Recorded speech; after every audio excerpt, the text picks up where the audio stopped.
Introduction. A composition is the act of putting together parts, according to a plan, to form a whole. A composition can be a poem, a piece of music, a sculpture, or a painting. A composition organically grows from the first paragraph you have written. You have studied paragraph writing in Unit 2. You will find that in a paragraph you write about a particular topic, but what you want to convey in a composition is more comprehensive and requires several paragraphs. A paragraph is also a part of a composition. Therefore, in this unit you will be made aware about the different types of compositions, organizing a composition and tips to write a composition. Types of composition. We have already mentioned what is a composition, and before we move any further, we shall tell you briefly about the 4 broad types of composition. When you had looked at these types, you might have noticed that each of these compositions has a different style of writing and organization pattern, even though the structure is same for all the types of compositions. Let us look at the examples to make you understand the differences more clearly. Example. Topic 1. Do you think that the homemaker leads a more pleasant life than a career woman? Topic 2. My most embarrassing moment. When you have to write on the topics 1 and 2, you will find that you cannot possibly write about them in the same way. The first topic suggests a discussion, and the second is a very personal topic which suggests the narration about the moment. Thus, it is clear to you that each composition is different. It also differs from each other because different people would write on the same topic for different readers and for different reasons. Let us look at another topic to understand how on one topic you may write differently depending on what you want to convey to the readers. Example. Topic. Growing up to be a dog. On this topic, if you are asked to write, you may write the story of your pet dog, or you may write facts about a puppy's growth to adulthood. Thus, when you write about the story of your pet, you are narrating a story, and it is known as narrative composition. If you write facts about puppy's growth, it is called an expository composition. If you write a description of your pet, it is known as descriptive composition, or if you argue how a dog is the best pet among other animals, then it is known as argumentative composition. Also, keep in mind when you choose a topic for composition, it is important for you to decide which of the 4 types of composition you wish to write. But no composition has to be based on only one type. You will find that a composition will be organized according to the type it belongs to, but it will also use techniques from other types of composition as well. Expository composition. What do you think is an expository composition? In simple terms, it means writing to explain, inform, clarify, or persuade the reader. The paragraphs are organized in a coherent manner to help the readers understand the topic and provide factual information. It is usually written in a direct manner where you state the theme first and then your views. Example. Nothing could be more important to the development of the infant Indian langur than its relationship with its mother. Single quote. In the above sentence, the concept of growth from childhood to adulthood of the Indian langur is mentioned, which is stated in the first line, and then information on the importance of its relationship with its mother is stated. Argumentative composition. In this composition, you state reasons, deduce inductions, evaluate evidence, or infer information to support or disapprove your opinion about a topic given. To develop the argument, you use evidence, stated logically or coherently, to persuade the reader. Example. Even though it is in public interest for people to be well immunized, healthy individuals are unwilling to pay much for vaccines. To write an argumentative composition about this, you will have to state whether you support this statement or not, why do you support it or not, and the reasons for supporting or not supporting it with evidence. Here you will argue about your opinion and try to persuade the reader of your opinion. Narrative composition. In a narrative composition, you usually write an account of an actual or imagined event or incident. In this composition you include chronology, that is, the order in which the events take place, description, and the writer's point of view. It includes verbs which are very precise and vivid, specific details to help the reader to read the story. A short story is an example of narrative composition. Descriptive composition. In a descriptive composition, you wish to present a picture of an object, scene, person or situation through the use of words. You will affect the reader by appealing to his, her senses and imagination. Example: before long, you are taken to your table in the well-decorated dining room. The room is quite large, the tables are round, and the chairs are made of dark wood. You can hear soft music which is rather soothing. This adds to the atmosphere, and once a week they have someone playing the piano. Steps to do before writing your composition. It has been mentioned earlier, a composition is an organized piece of writing with an introduction, body and ending. We shall now discuss with you the steps to do before you write the composition. These steps will help you to organize the materials which you have collected to write the composition. It will organize your thoughts and plan to write it. To begin with, you must know who you are writing for. Keep in mind the interests of the reader and his, her level of ability. Here are some questions you can ask yourself. For whom I am writing, and why? How can my writing appeal to him, her? How much does he already know about the subject I am writing on? The next step is to collect enough information on your topic to write a number of paragraphs on the topic. You must know enough to define, elaborate and illustrate your theme. Decide on your topic. How do you choose your topic? Either it is given to you or you have to select one from the choices you have been given. If you have to choose a topic on your own, then there are some suggestions from where you can choose or decide your topic. Reading newspapers and magazines and watching television programs will keep you informed of daily happenings, conflicts, problems, etc. Talking to friends, colleagues as well as teachers can raise interesting questions and make you aware of different viewpoints. Hobbies, sports, art and dramatics can also help you to decide on a topic. When you have to write academic assignments and you have to decide the topic, then libraries, archives and the internet will help you choose the topic and collect the information. Limit your topic. When you choose a topic, it should not be too general, i.e. covering a broad area of experience. Such a composition will be difficult to manage. It may have too many general statements which may not be supported by examples and illustrations. Therefore, the next possible action is to limit your topic, to reduce the scope of your composition. You may wish to write about surviving in the times of COVID-19, kindness to animals, or drought conditions in India. These topics cover very broad areas of experience and knowledge. You will have to select certain aspects of the topic for your composition. Unless you do so, your writing will not be well organized but a collection of paragraphs on very different aspects of the same subjects.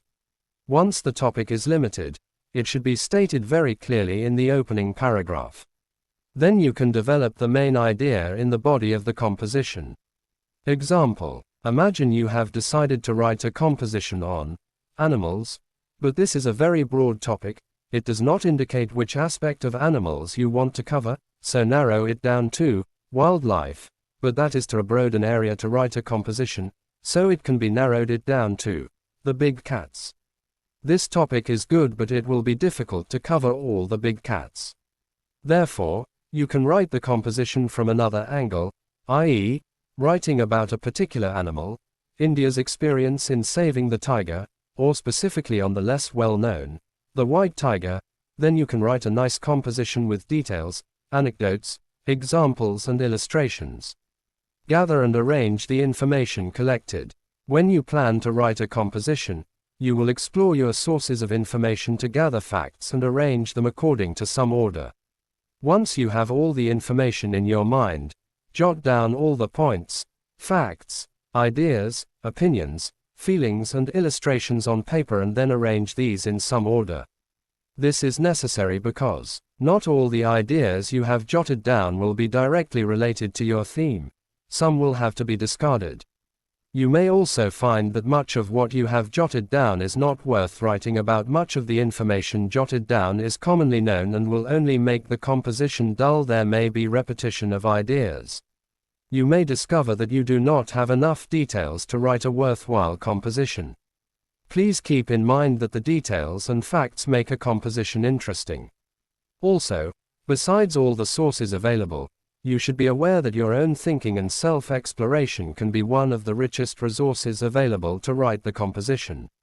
Please keep in mind that the details and facts make a composition interesting. Also, besides all the sources available, you should be aware that your own thinking and self-exploration can be one of the richest resources available to write the composition. After you have identified the sources, there are some tips to identify the ideas you are going to include in your composition. To encourage your thinking, underline all important words in your topic, e.g. lizards are friendly creatures. Often students just miss out a significant word in the topic they have chosen. In such cases the composition is usually out of focus. Having analyzed the topic, jot down random thoughts as they occur to you. All ideas, suggestions or facts that have something in common should be placed in one group. The ideas could be arranged according to some logical order. We list here some of the more important logical orders. You have already read about them in the previous unit. A. Spatial sequence. B. Chronological sequence. C. Cause and effect. D. Information in decreasing order of importance. E. Information in increasing order of importance. By now you will have a fairly good idea about your topic, how you wish to begin and where you would like your composition to end.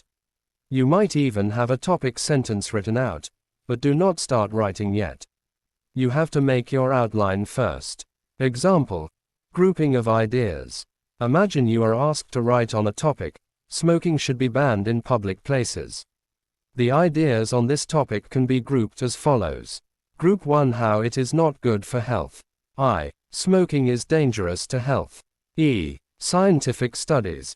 Reasons for not allowing to smoke in public places. Group 2: problems for people who do not smoke. Unfair to people who do not smoke. Studies show that passive smokers are at high risk. Group 3: safety issues and government measures. Problems due to throwing of cigarettes in public places. Safety issues and concerns. Steps to be taken to avoid such situations. Government rules to be implemented strictly. Suggestions and recommendations. You will notice about the points which are mentioned here there is a general flow of ideas from one group to the other. These are linked by arguments of how smoking is dangerous in public places and its effects on non-smokers. Grouping helps you to see the relationship between ideas. However, it is not necessary to cover all the items of a group in one paragraph, or to write a paragraph on each item. Therefore, it is better for you to include those points which are important to state your viewpoint very clearly. Construct your outline. Now you are at the final step of the pre-writing stage, constructing an outline. An outline is like a roadmap which helps you to stay on the right path to reach your destination without any waste of time or effort.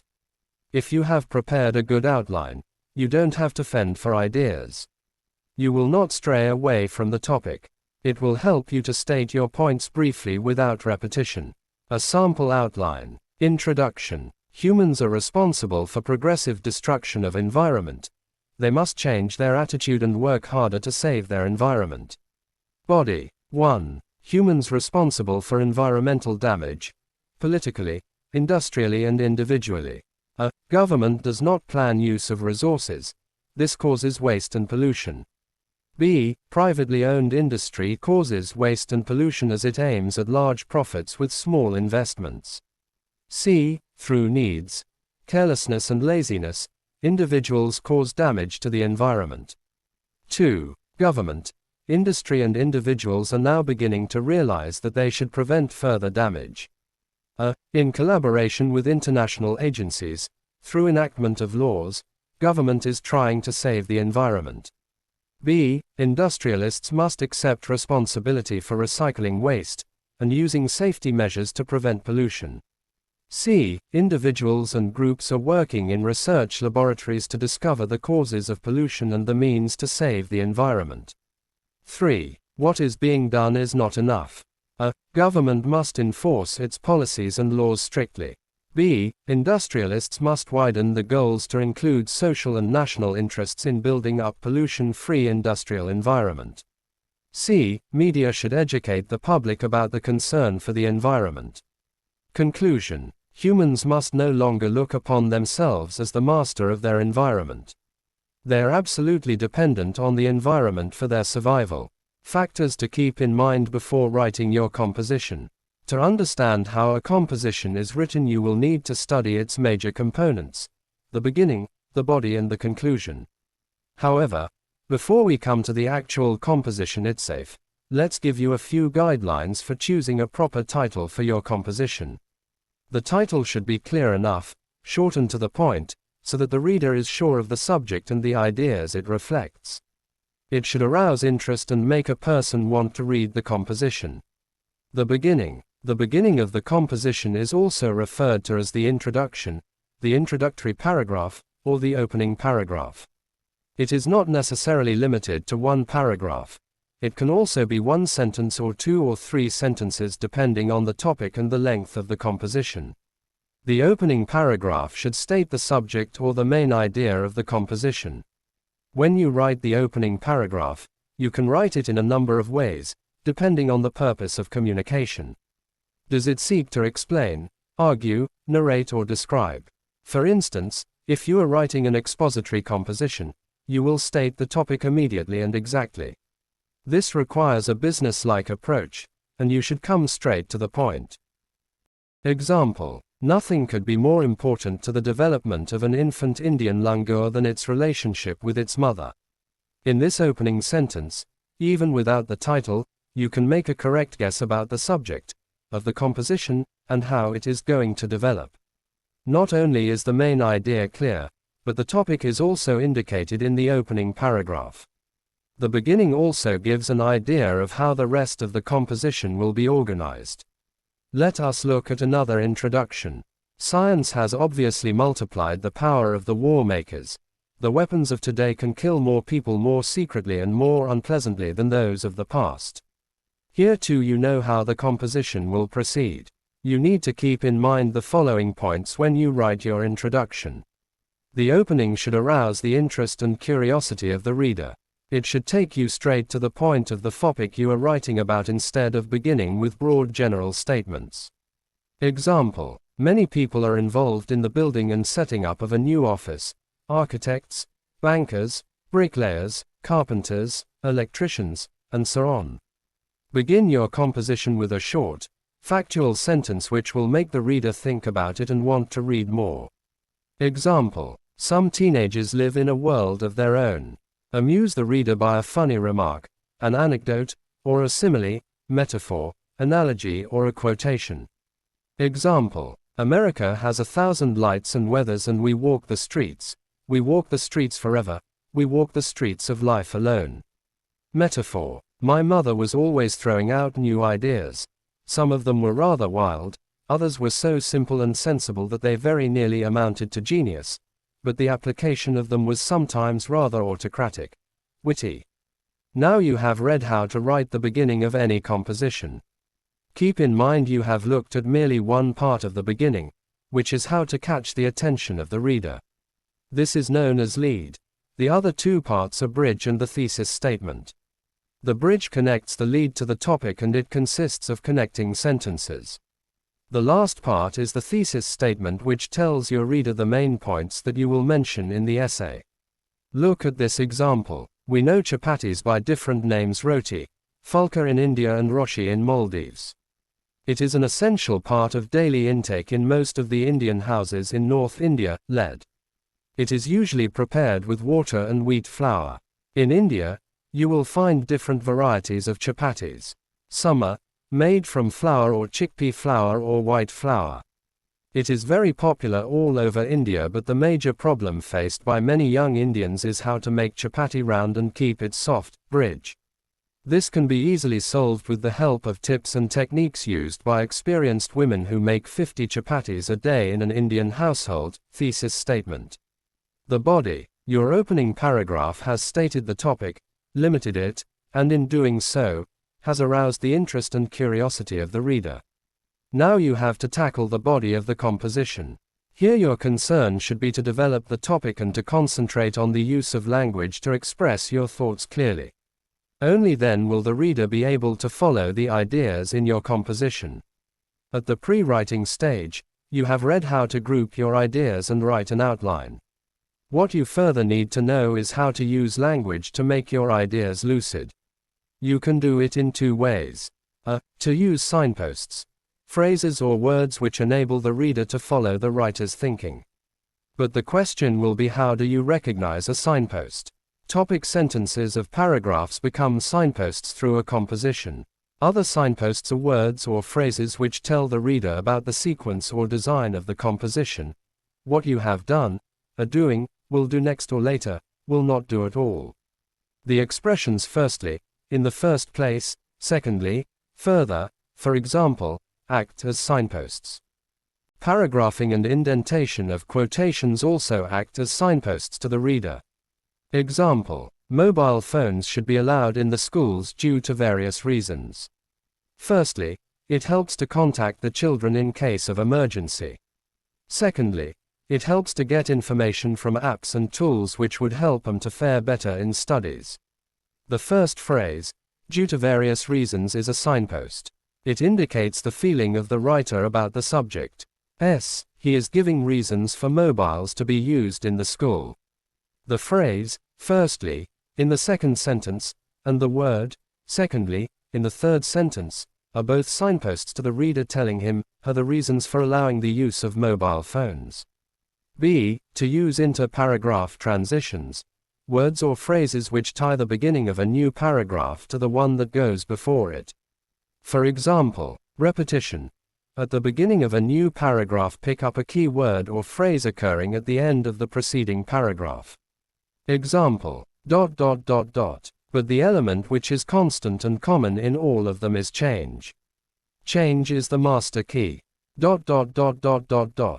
bringing to an end to the life, say, a spastic child, by the deliberate refusal of the full aesthetical care, seems morally indefensible. Even if the idea of bringing someone's life to an end is based on compassion. Question and answer transition. The question comes at the end of one paragraph and the answer is the first sentence of the next one. Example: